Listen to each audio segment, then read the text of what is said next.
Alright, new year, back doing the same thing. Let's get right into it because I don't want to waste time.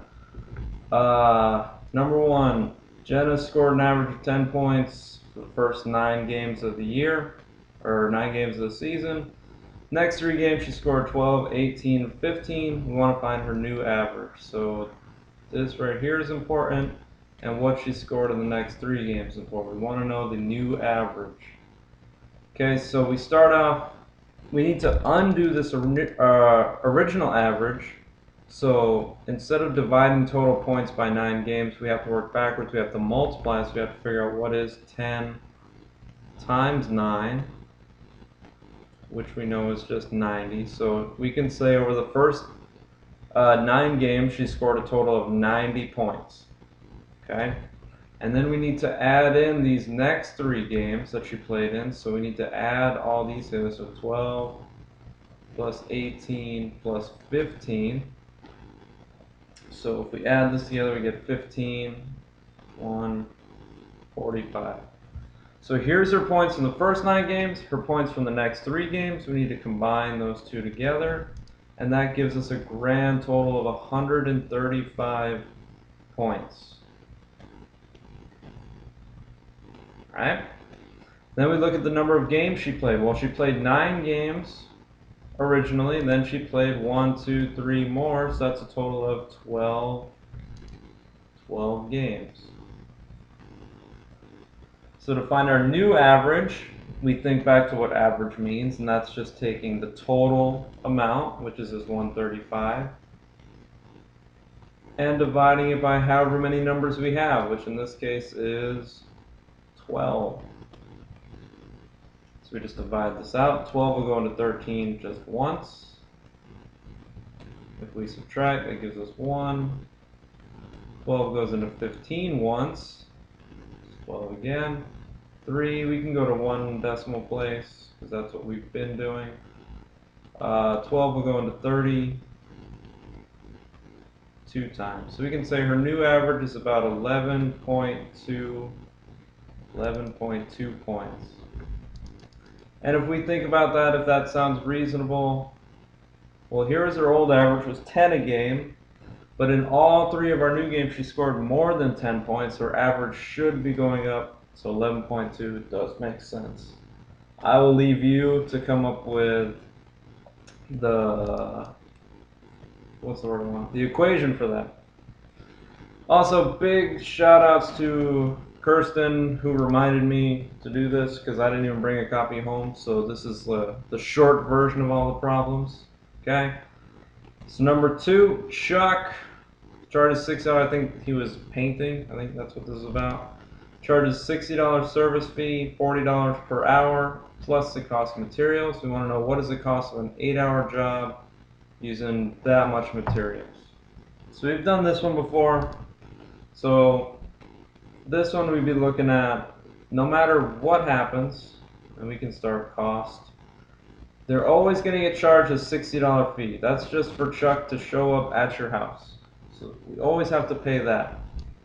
We also need to pay the hourly fee, which is $40 per hour. So we see the word per, we know that means we're going to multiply.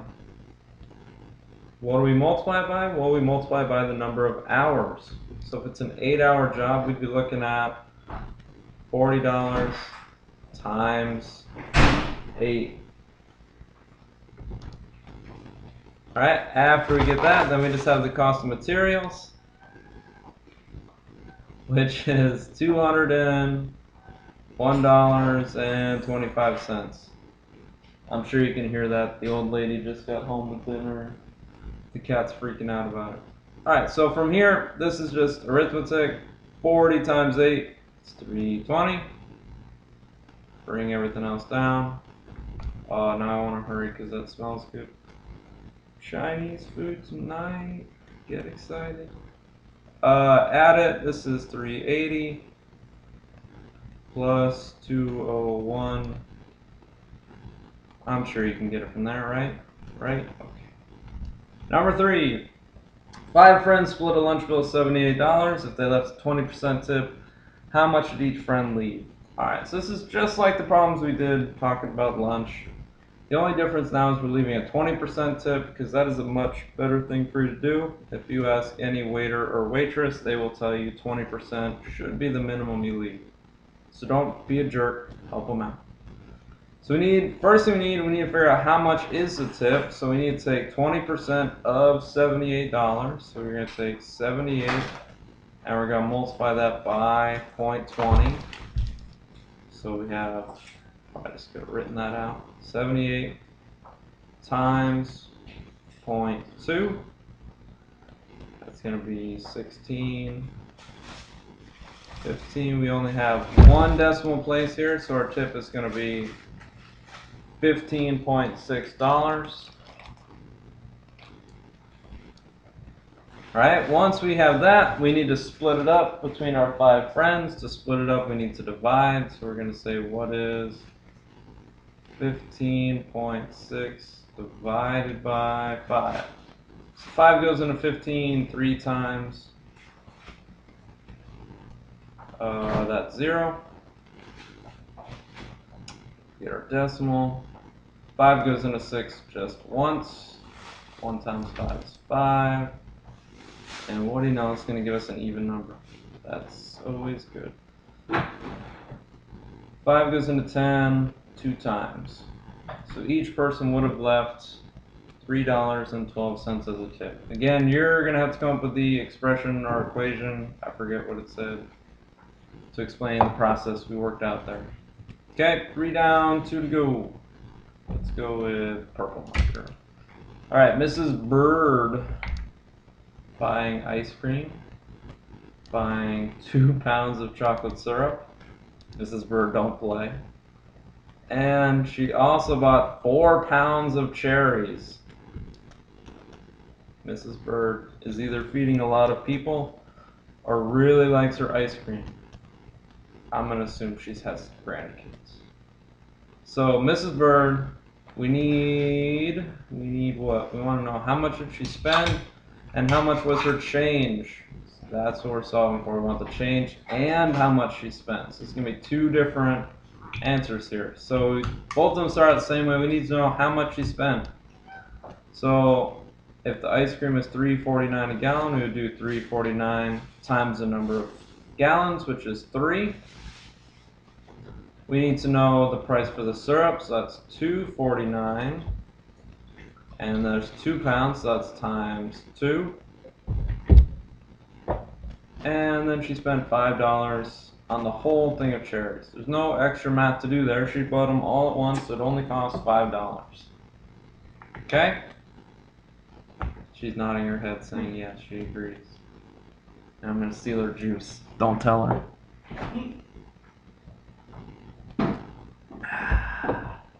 Alright, $3.49 times 3.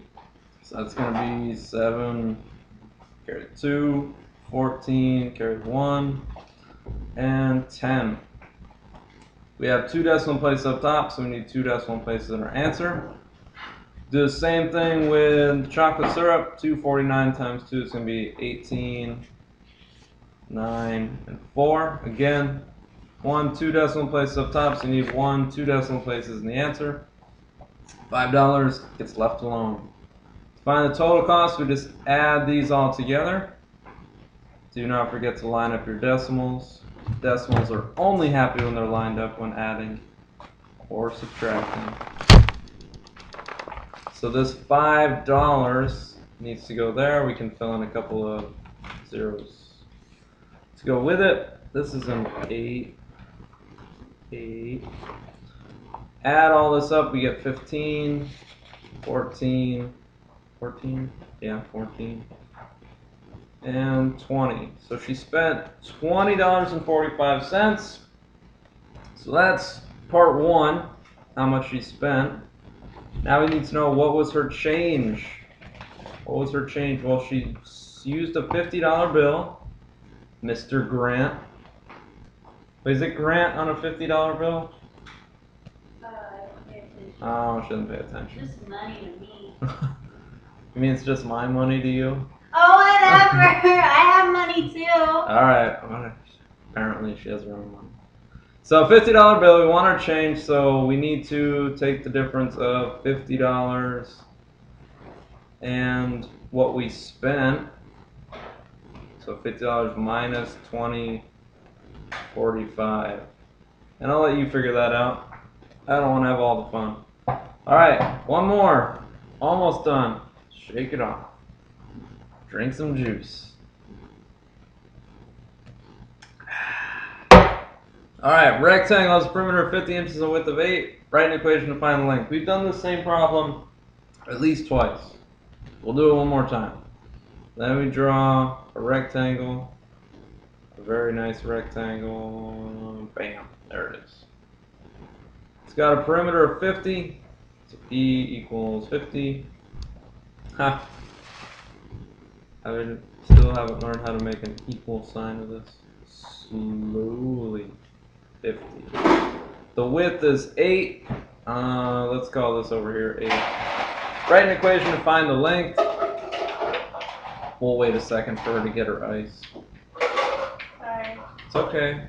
You might also be hearing some feedback. I don't know where that's coming from. It might be the band next door. We have a band. They don't play well. You can't hear them from in here. I know, but when you play it back, there's like a sound. Oh. So it only bothers them. So let's take a second and laugh at the children. Okay. All right, we're back. Perimeter 50, width of 80. What's the length? Well, we've talked about this. If this is 8, then the other side over here is 8. So part of this is we need to, and in case you forgot perimeter, you add up all the sides. So we add up these two sides and we get 8 times 2, or 2 times 8, or whatever. Okay? And then whatever's left over is going to be these two widths. So we take this away from the entire perimeter. So we say 50 minus 8 times 2, which in this case we would have 50 minus 16, which is 34. And to find the width, we just say, well, 34 is this top and bottom combined, so we just need to split it into 2 even pieces. And if we did 34 divided by 2, we would get half of 34.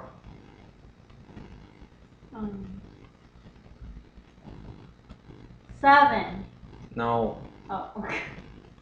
14? No, 17. 17. I was making hand gestures to help her out, but I guess I didn't do a great job.